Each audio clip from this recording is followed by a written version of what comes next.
Jesen je vrijeme kada se vegetacija usporava i kada voćari trebaju uraditi određene poslove kako bi biljke bile spremne za narednu godinu.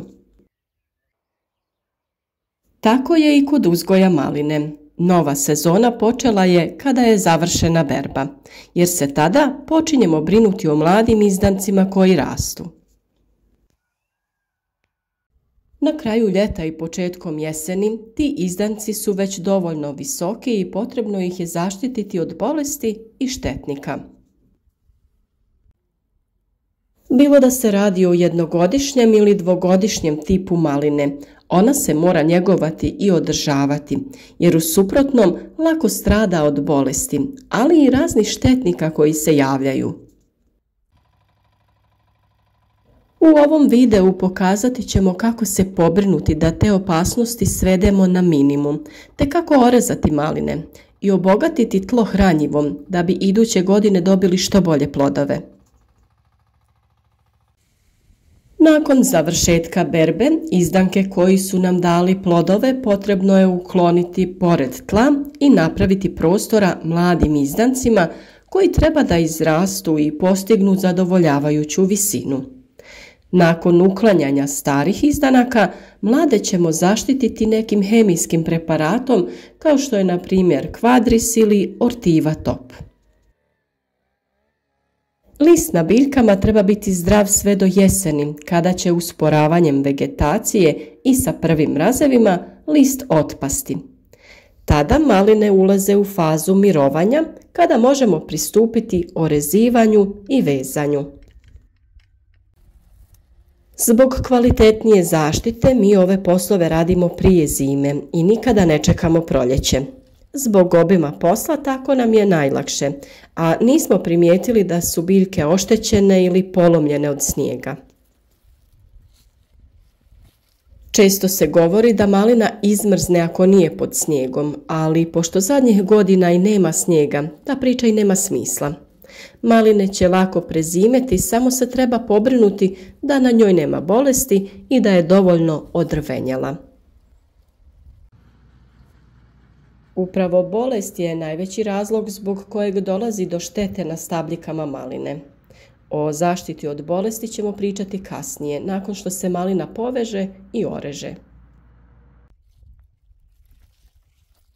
Ova dva koraka prvo treba napraviti. Povezati ćemo dovoljan, ali ne i prevelik broj izdanaka na naslon, a ostale ćemo ukloniti.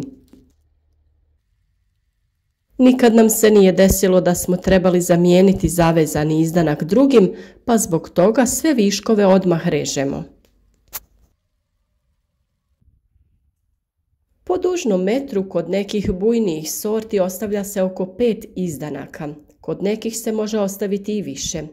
Mi kod uzgoja sorte Fertodi ostavljamo oko 8 izdanaka.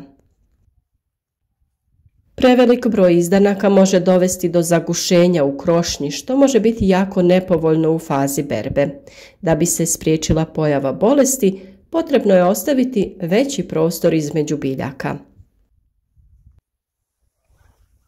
Izdanke prvo pričvršćujemo na najvišu žicu, nakon čega pričvršćujemo ih i na srednju žicu. Visina na koju su postavljene žice su 180 i 110 cm. Nakon vezanja izdanaka nećemo ih skraćivati, već ćemo samo presaviti ih preko zadnje žice i tu će ostati tokom zime. Ako su baš jako dugi, mogu se odrezati početkom zime da bi se lakše naslonili na ostale izdanke i na taj način spriječili lomljenje nakon što padne snijeg. Sav višak izdanaka ćemo odrezati i ukloniti iz malinjaka.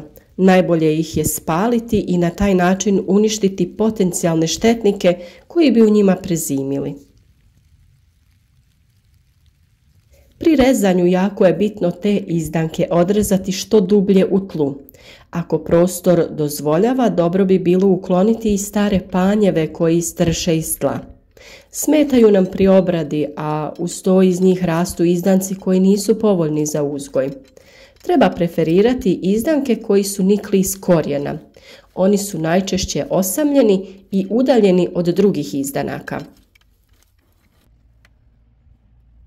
Kada smo povezali dovoljan broj izdanaka i uklonili nepotrebne, uraditi ćemo tretman fungicidom na bazi bakra. Za to se može koristiti crveno ili plavo ulje, a najbolji preparat je pod nazivom Nordox. Tretman treba uraditi kada je vrijeme stabilno, bez kiše i bez vjetra. Potrebno je dobro poprskati stabljike tako da se prekrije čitava površina. Bolest koja najčešće zahvaća maline je didimela, koju možemo prepoznati po crnim mrljama na kori stabljike. Često te crne mrlje zahvataju i koru oko pupoljaka, uslijed čega oni stradaju i suše se. U proljeće, kada krene vegetacija, ti pupovi budu suhi i često se ta situacija pripisuje jakoj zimi, uslijed koje su pupovi izmrzli. No, nažalost, ne radi se o tome, već su pupovi propali uslijed utjecaja bolesti. Istog razloga neophodan je tretman bakrenim preparatom ili preparatom u kojem je mineralno ulje pomiješano sa bakrom. Nakon što smo se pobrinuli za zdravlje maline, tada čistimo prostor oko malina i uklanjamo korove.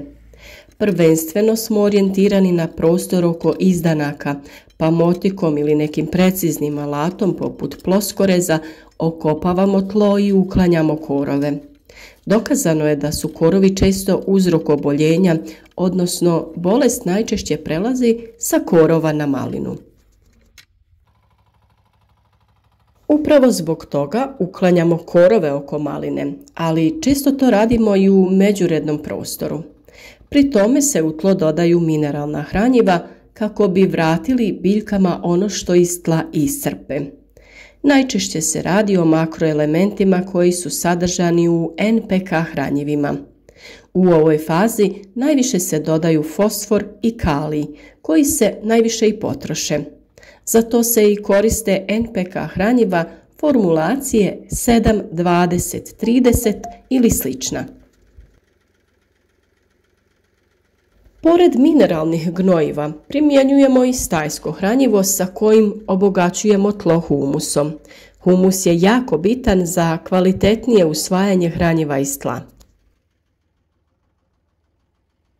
Najjednostavniji način da dodamo stajnjak jeste da plugom iskopamo brazdu koju napunimo stajskim gnojivom. Tokom zime orano tlo će izmrznuti i rasuti se. Da bi potpuno poravnali tlo, možemo iskoristiti frezu. Na našim plantažama, pored maline, prolazimo frezom, te na sredini redova ostavljamo travnatu stazu da bi lakše uradili tretmane motornim atomizerom. Frezanje nije obavezna radnja i u nekim okolnostima je suvišna. Ako tlo lako zasušuje i nema dovoljno vlage, bolje je ostaviti travnatu površinu u međurednom prostoru. Jednostavno samo okopati prostor oko malina, a ostatak malinjaka je najbolje prekriti niskom bijelom djetelinom. Ako je tlo previše kiselo, potrebno ga je vratiti u optimalne vrijednosti, a to možemo raditi dodavanjem građevinskog vapna u tlo. Ako se radi o jednogodišnjoj malini, tada je manje radova u jesen. Malina se ne veže, već se potpuno reže i uklanja sa plantaže. Uklanja se korov i vrši se gnojidba. Nadamo se da će vam ovaj video i informacije koje smo dali pomoći u uzgoju vaših malina i da ćete održati njihovo zdravlje i dobru kondiciju kako bi urod bio što kvalitetniji i obilniji. Nije važno da li se bavite plantažnim uzgojem ili uzgajate maline ili kupine za vlastite upotrebe. Postupak je jednak i mora se odraditi. Podijelite ovaj video sa prijateljima na društvenim mrežama i označite video sa like.